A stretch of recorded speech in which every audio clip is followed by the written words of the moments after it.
संसार के बच्चे जन्म लेते हैं, इधर थोड़ा सा इधर ध्यान दीजिए, संसार के बच्चे जन्म लेते हैं तो 2 हाथ वाले बन के आते हैं, लेकिन भगवान प्रकट हुए तो भगवान 4 हाथ वाले बन करके आए।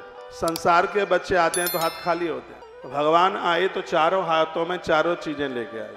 प्रभु के हाथ में 4 चीजें, आपके घर में भी मंदिर में ये चारों चीजें हों। क्या क्या है भगवान के हाथ में?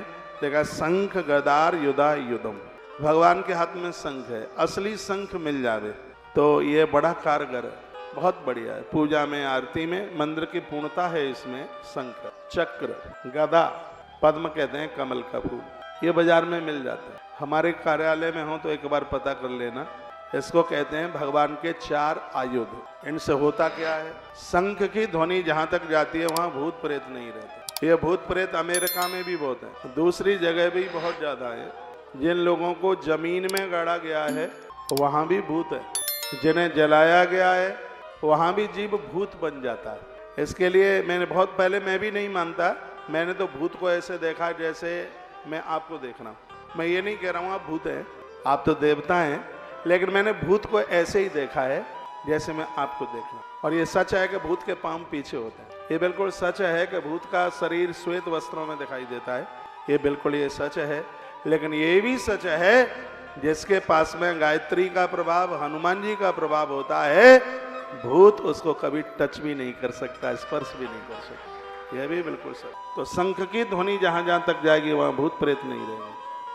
चक्र, आप भगवान का पूजते हैं, इससे भगवान आपके सुरक्षा कवच में खड़ा रहता है। पद्म फूल, इससे हमें नवदा भक्ति प्राप्त होती है। ईश्वर को प्राप्त करने के सूत्र हमारे जीवन में चल करके आते हैं। कौमुदी गदा के द्वारा भगवान दुष्टों का विनाश करते हैं, नकारात्मक सोच खत्म होती है गदा से। इसलिए तो आपके सिर के ऊपर मैं हनुमान जी की गदा स्पर्श कराता हूँ। हनुमान जी ने किसी भी राक्षस का प्रहार गदा से नहीं किया, आप पढ़ के देख ले। हनुमान जी ने तो मुष्टिक से ही मार डाला, लेकिन हनुमान जी ने सिर के ऊपर गदा पोतों के पैर रखी। ये नकारात्मक ऊर्जा को खत्म करती है, बहुत ज्यादा शुभ है।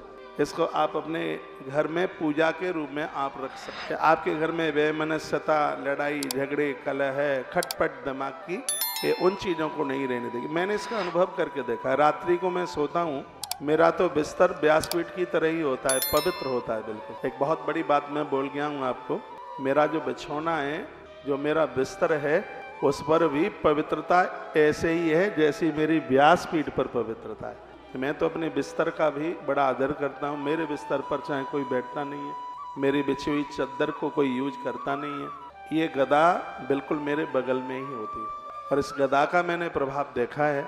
मुझे नींद का इंतजार नहीं करना पड़ता, नींद कब आ जाती है और मैं कब अपनी पूरी नींद लेकर के मैं जाग जाता हूँ, इसका करंट मैं देख रहा हूँ। सुबह मैं अपने सिर पर लगाता हूँ, कथा में भी लगाता हूँ, मेरे सिर में दर्द नहीं होता। गलत विचार आने का तो कोई मतलब ही नहीं है। 4 आयुध आप भी अपनी पूजा में रखिए, आपका मंदिर बिल्कुल अद्भुत हो जाएगा। यहाँ यही तो लिखा है।